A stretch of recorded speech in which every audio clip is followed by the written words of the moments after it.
You must be so happy having given out more than, is it 7 million gifts? It is. How does it feel to give away 7,000 presents? Well, it's 7 million Oh, 7 million. pajamas. Sorry, 7 million. Oh my God, 7,000 was exciting. It's 7 million. Yeah, I know it's seven. 7 million new pajamas and new books to children. We call them magical gifts for bedtime, and it feels pretty awesome. It feels like a lot of people. There you go. The tens of thousands of people who've been helping for 20 plus years. It's amazing.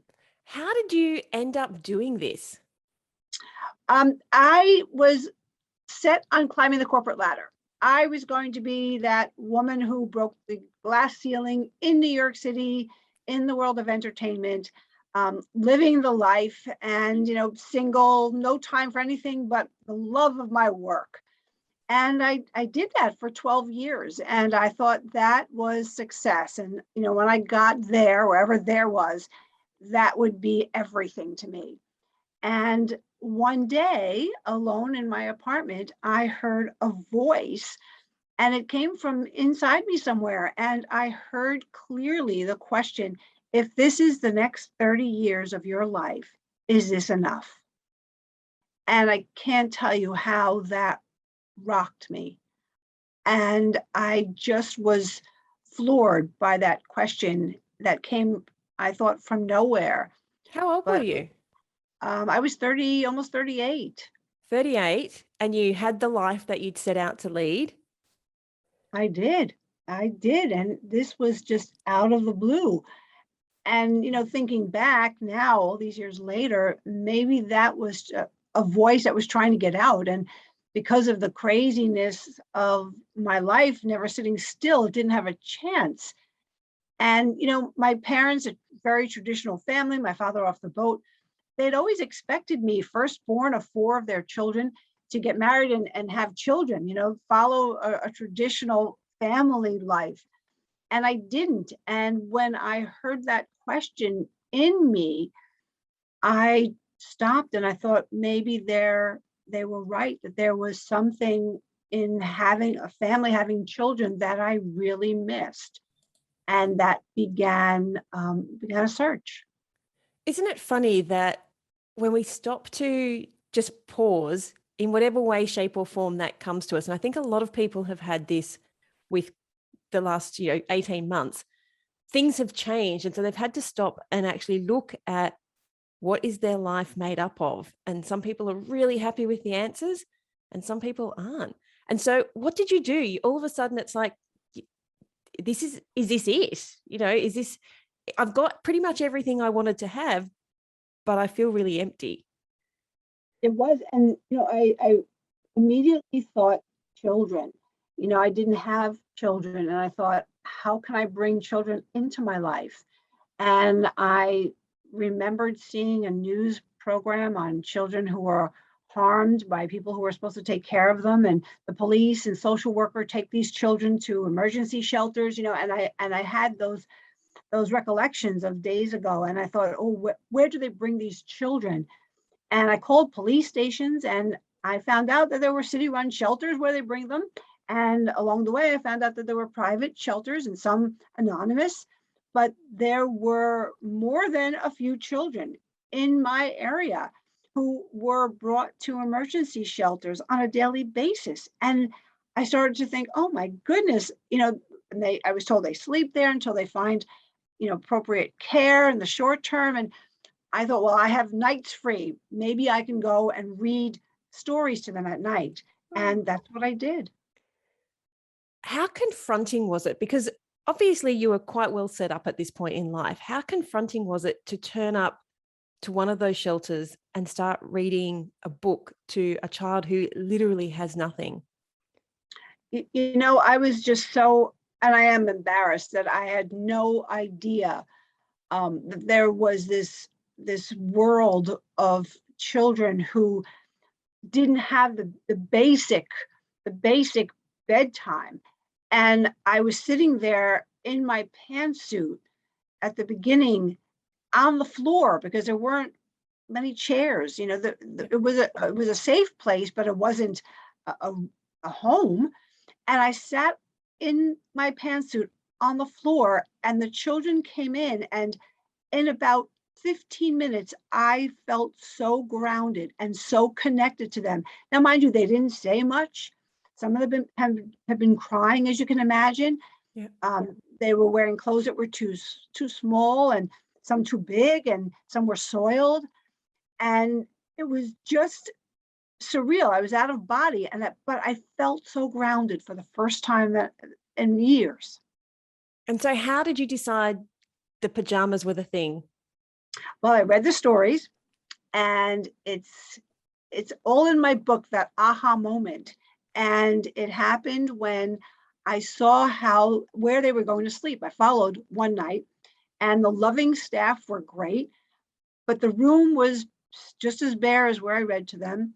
Cots and futons, 2 or 3 children helped up on a surface, and they had their clothes that they'd been wearing. And, you know, as I said, they weren't the most comfortable clothes or the cleanest clothes, and they didn't have pajamas to wear. And for some reason, it sort of fell out of my mouth to the staff person, can I bring pajamas next week?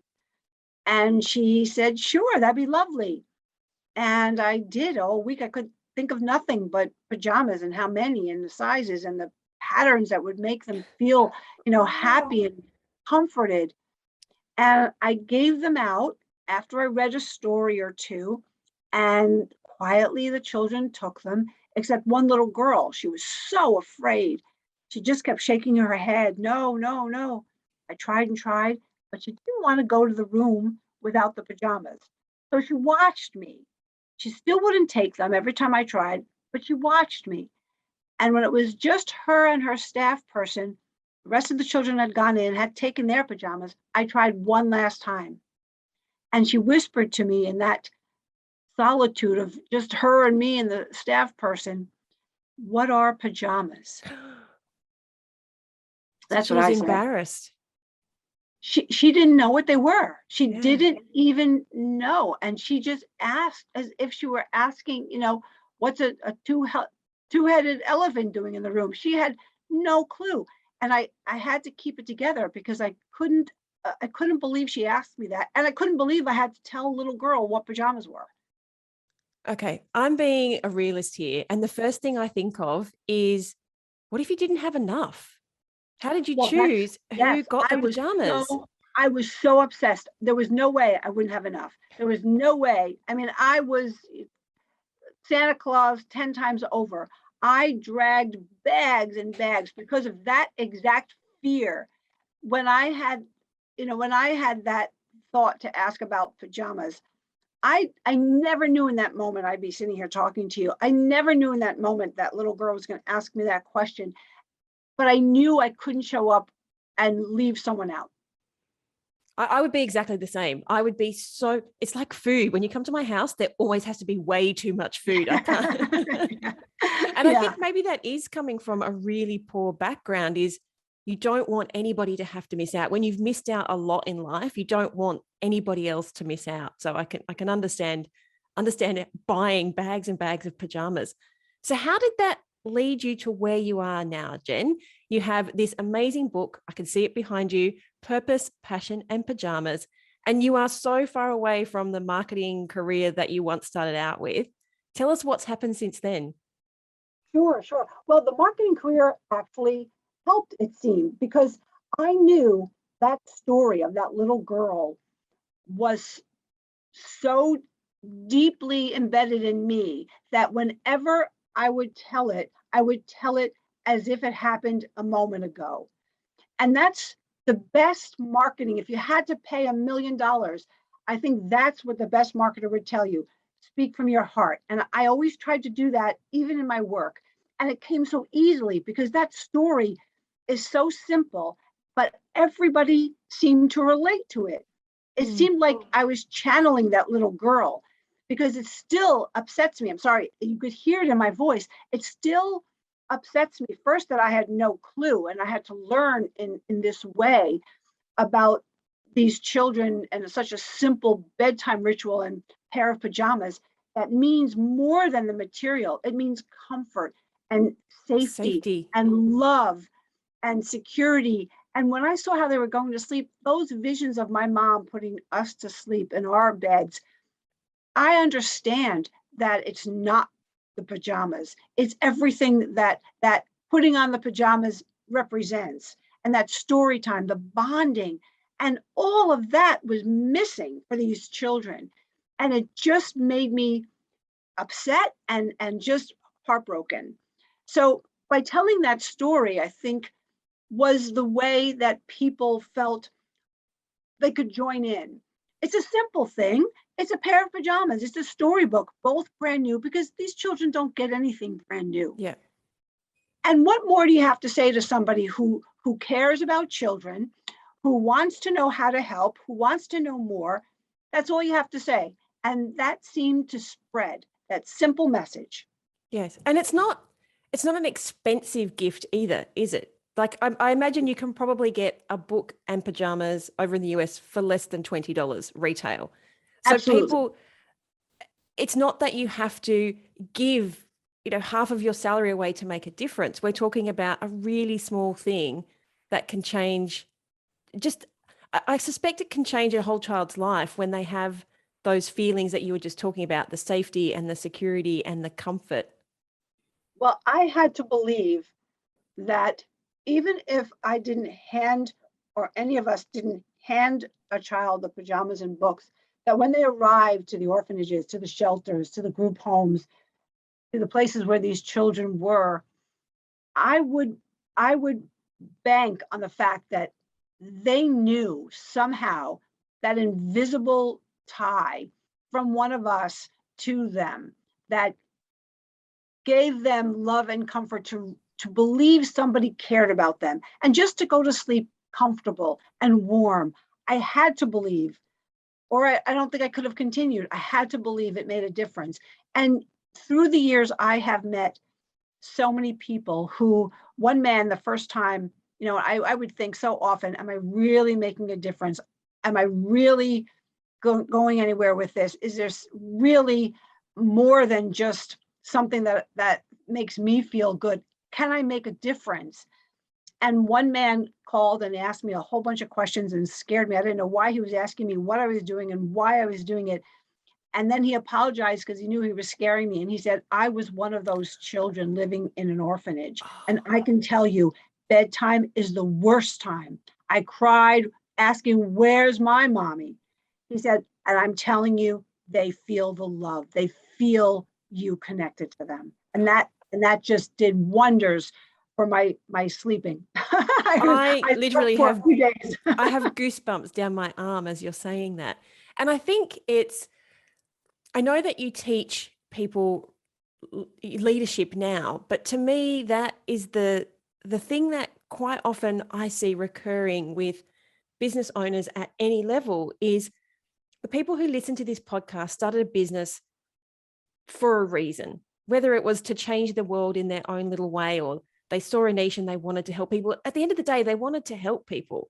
And so there are times in your business and times in your life where you do sometimes just think, should I just throw it all in? Like, am I making a difference? I know even on a podcast, you sometimes sit there and think, is anybody even listening? Like, you can see downloads, but are you really helping people make a difference? Because I don't want to waste anybody's time. And I imagine you didn't want to waste your time and the staff's time and the time to find the pajamas and get all the things together. And it can be really lonely when you're in a position of leadership. How did you just keep going? Well, I call it an obsession. And I think most leaders, most founders, especially entrepreneurs who have an idea or who see a way to make a difference, like you were saying, I think we are obsessed. And I think that brings us closer to sharing that passion, and it's contagious. And Yeah. I think if you find a way to convey that purpose, that how that person or group that you're helping, you find a way to convey emotionally to those you're asking to support you, to team members, if you can get them to feel what you feel, first the problem, and then rejoice that you have found a solution, and share the comments from the people you're helping. If you can share all of that and not keep it, keep it from them and just expect them to do a job but not get emotionally involved. If you can share that, I think that they want to be part of this team, and it helps culture, it helps morale, and it helps the bottom line like nothing else. I 100% agree with that, because I think great leaders are great visionaries. And I say this from experience, and I'm not trying to have a big head, but when you truly believe in the thing that you are doing, it is infectious, and you do attract the right people, and a good team gets so caught up in how you want to change the world or how your business wants to change the world, that the money stuff is almost like a secondary thing. They want to be on that train. They want to follow you. They want to help your customers. They want to help those, the end user to have a different life. And so I think that passion is the key, but also, like you said, you can't keep it bottled up. A good leader has the passion, but they also have the vision and are able to communicate that. Right. And as you say, it's a must that the leader continue to be the visionary and not spend time in the weeds and not try to fix every problem and not feel like they have to have a relationship with every single team member and forget about the relationship that they have to foster between the team members themselves, because you can't be in the room all the time, and you shouldn't be in the room all the time. Good leaders can build a team that are responsible to each other, that are accountable to each other, and together are accountable to you. They need to look to their left and look to their right and know somebody's got their back and get excited and share the ups and share the downs. Not always feel like they have to run to the leader. The leader's the only one who's going to get it. That's not what a leader's purpose is. It's to build this amazing team to meet the goal. How do you help people? Because I know this is a problem that I come across nearly every day. How do you help people move from, because when they started out, they had that vision, they had that purpose. And then as business moves on, they do get stuck in the weeds. They get stuck running the business. They get stuck doing all of the things. How do you help them to step back up to that visionary role so people aren't running to them? Because I'm going to hazard a guess. I'm not going to hazard a guess. I'm going to come out and say, and this could be probably quite confronting to some people, that when you are that visionary, that leader, there is actually validation that comes from everybody needing you. And so giving up that being needed all the time is almost like not continuously being validated. So how do you, well, first of all, do you agree with me? Because you've got way more experience than I do. And then second of all, how do you help people to move back up into that visionary role rather than being stuck in the weeds, expecting every decision to have to go through them? I think when you find the purpose, and most leaders and founders and entrepreneurs know what their purpose is, I think you have to realize that you're anything selfish is not valuable in this situation anymore. When you have a job and you're trying to protect things and you trying to make money and all of that, there's sometimes selfish needs. And I've been certainly selfish when I had a job and doing things because it made me feel good and I wanted the praise and I wanted the validation, and I get that now looking back, and how for me, how hollow that is compared to having a purpose, because it's not about the leader. When you have a grander purpose, it's not about that, because it's not going to help whoever you're trying to help if you go around thinking I'm going to give because I have to get, and this is what I need or else I can't do that. So I think if you're genuinely following your purpose, over time the selfish tendencies go away, and you can figure out how to make other people feel good, because you need them. You need your team. You're building your team so that you can trust them to do what you used to do when it was just you alone, so that you can continue to grow the vision. And yes, I know it's very hard because I've been there, letting go of doing everything my way. We all think, especially if we have a purpose, is there's only one way, and I'm going to teach you my way, and you're going to do it my way. And then everything's going to be fine. And then I'll have time to go and plan the next 10 years. But that's not what happens. You don't have any time to plan the next 10 years because you are looking over everybody's shoulder. And I think sometimes it takes a mistake. I mean, I've made lots of mistakes. I chronicled them. It's a very tell-all honest book. I talk about the mistakes I made and how I learned the phrase that I grew up with. I think a lot of us do, and I think it's valuable here to talk about it with you, is I used to think the power of one is so amazing. I had this idea, and people would say years ago, oh, wow, you had this idea. Look at the power of one. You did it.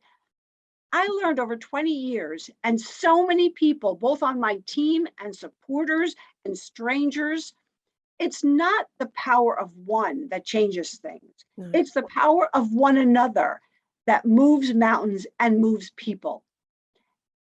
And that takes you out of the equation as the person who's responsible or gets the credit, because there's no way anyone can have a successful team and culture and a successful group of people who care about each other and want to stay with you and work with you without you realizing that you can't do it alone. And by that same token, they can't do it if they don't have a great leader who knows where, what the vision is, who knows where they want to end up and who they want to help. And so you're actually doing a disservice to that end customer or that end recipient and to your team if you're putting your fingers in all the pies and have to be in control of everything. You're right. People want to be inspired. We all want to be inspired. We don't want to be micromanaged. No.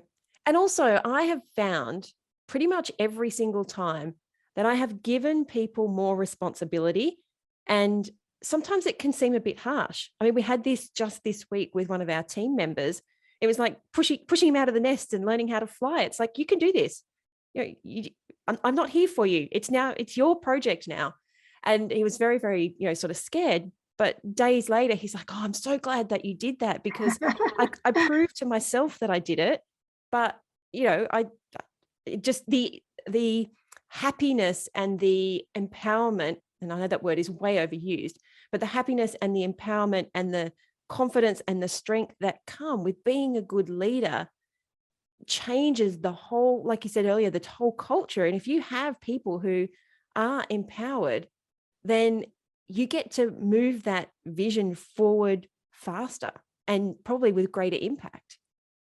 Who doesn't love when someone believes in you? Yeah. That's one of the best feelings in the world, that somebody believes in you. So what do you do then, now that you've had this moment where you've realized that you need to step back up into your leadership role rather than your store manager role or e-commerce manager role? What are some things that you can do, just little things to help get you there, get you back into the spirit of being the leader?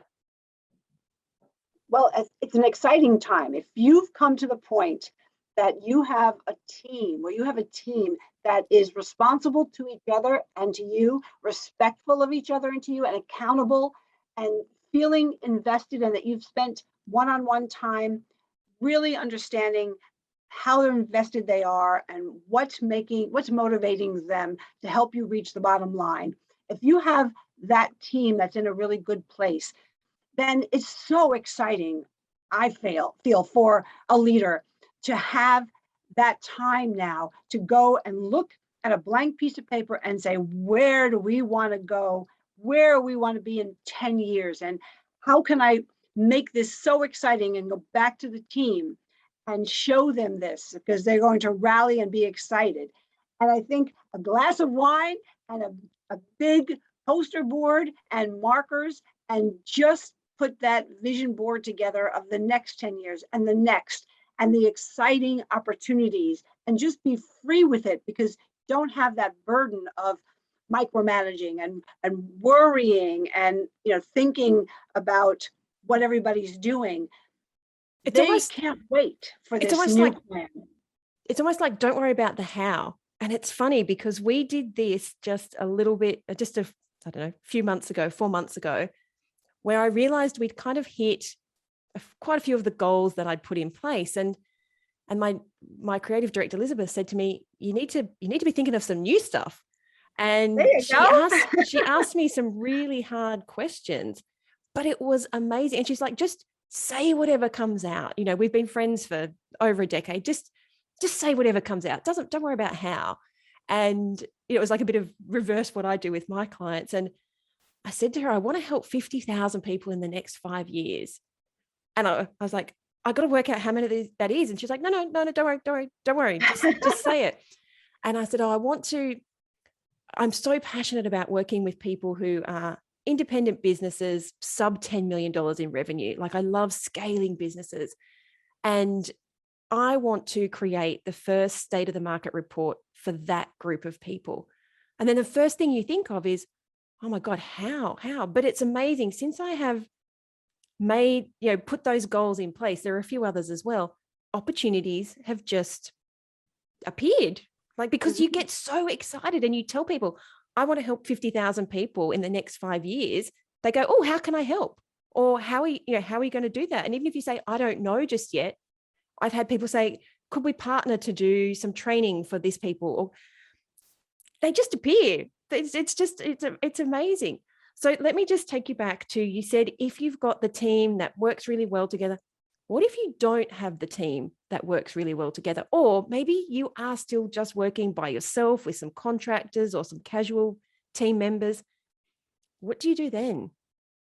You do need a supportive team. You do need the right team. And sometimes it's not easy to come to terms with that if you don't have the right team. But that's part of being a good leader, to know how to decide, can this team come together? Can I put the time and effort in? Is it possible? And that's an effort that a leader has to make, to talk to each person and decide one by one, how much would it take to bring this person up to where they feel good about it? Because that's what it's about. You want everyone to feel good about where they are. It's not about if you think they're good for the job. Do they think they're good for the job? If they don't think they're good for the job, they won't be. If you think they have potential, that's great.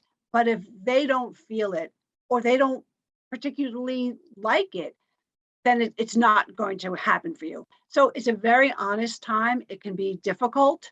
Yeah. But the other side has a rainbow. The other side is where the freedom is to do what you did, to say, this is what I want to do. You can have that freedom. And sometimes you do have to get through the, do I have the right team question? I have seen that pretty much every client I've ever worked with is they keep people because they're nice, or they keep people because customers like them. But at the end of the day, they're not actually contributing to the growth of the business. And 9 times out of 10, they're turning up for the paycheck. They're not turning up for the vision. They're not turning up to be part of something bigger. And there is, especially because this is retail, especially a bricks and mortar store, it's like, well, a body is better than nobody. Like, anybody is better than nobody, because I need somebody on the floor. And it's really hard to explain to people actually what they're doing. Maybe they're costing you sales, but they could be costing you so much more in that team culture or in that customer experience that you haven't built into that equation. So do you have any tips for people who have to make some of those hard decisions? Well, I always started early, and I know some people thought I was crazy, but when I hired someone, in that conversation, I said, I want you to stay as long as you love it, as long as you're challenged, as long as you feel that you're working to your potential, as long as you feel there's an open door between us, as long as you feel everybody has your back here. I will support you if it comes a time when you don't feel any of those things. And I want you to feel free to tell me if you don't feel those things and to tell me if you want to leave. And I started that because I wanted to build a certain culture and I wanted to be free from holding too tightly to something that wanted maybe to let go. And I didn't want anyone to spend my time as a leader and the company's time thinking, oh, I don't want to do this. I don't want her to feel bad. I don't know what to do. I wanted that freedom set. And I think that it worked out. You know, I still talk to everybody that I ever hired who didn't stay. Some of them I knew soon that they would find their purpose because I would see it in what they were doing on their own time. Now it's different. Now people expect their purpose 9 to 5, to find meaning 9 to 5. And I think it's a good policy to let your team members know you want their buy-in honestly and purely, and you're willing to listen and to do whatever you can as long as you feel that it's a two-way street and it works for you, the leader. And I think if people respect that going in and they know that you want more from them than just a body, that it makes a difference, especially now. People want to be heard and seen and treated like they are a real piece of the solution. How can we foster that in our businesses, whether you've got one person working with you or 100 people working with you? To be a great leader, what small things can you do every day to make sure that your team are really happy with where the business is headed and we're still on track and we're still like, I can't see, I've been in the corporate world and I remember just inwardly groaning when the boss would get up and, the last Friday of the month and give a report on how the business was running, but it never felt like I was part of the business. It felt like he was talking at us. And it was like, the only reason you got all that money is because we're all sitting down here doing the work. Right. So, so how do you do that? What little things that don't cost anything? What little things that we can do every single day just to keep fostering that relationship with our team and that relationship within ourselves, to know that we are on the right track. We are making a difference. We are going to change the world, even if it is in this tiny little way. Well, I can tell you that when I was leading at Pajama program and a couple of other places, for every project, everybody had a role. And we'd sit around the table and we'd get excited and I'd tell them my idea and everybody would make it better. And then I gave everybody a piece. Often they knew what piece they wanted and it worked out. And if you give everybody a piece and then you make them accountable, make a couple of people accountable to each other to talk about it, and then say, let's come back in a week, and everybody has a voice at the table. That voice at the table has been unusual in many companies. And I think more are coming around to it now because of the pandemic and because of the way people are asking or demanding that they be heard and seen. And I think just giving them a chance to speak and talk about what they've done and get a pat on the back. I read somewhere that people prefer a pat on the back to a raise. And that might not be true for a lot of people, but it's true. People need that. And too often, weeks and weeks go by and nobody hears that from the boss. So by giving everybody a piece of a project and then pairing them up or giving them the subcommittees to figure out something to report back to the team, that helped a lot because everybody had a buy-in, everybody got excited for each other, and I could leave the room and they could carry on. And that was amazing that they didn't need me. And I loved it because then I could do what you did. I can go in and say, okay, the next project is bigger and better. Yeah. So speaking of next projects, 20 years, over 7 million presents, pajamas and books. What's next? Well, I want to continue the speaking that I was doing before the pandemic in person. So I'm with you there. 15, yeah, right. So I've done 15 master classes on Zoom over the year and a half. But I'm doing an in-person event actually in New York, October 2nd, Find Your Purpose. It's a summit all day. And it's for people who want to find their purpose or who have found it and need help with the first few steps.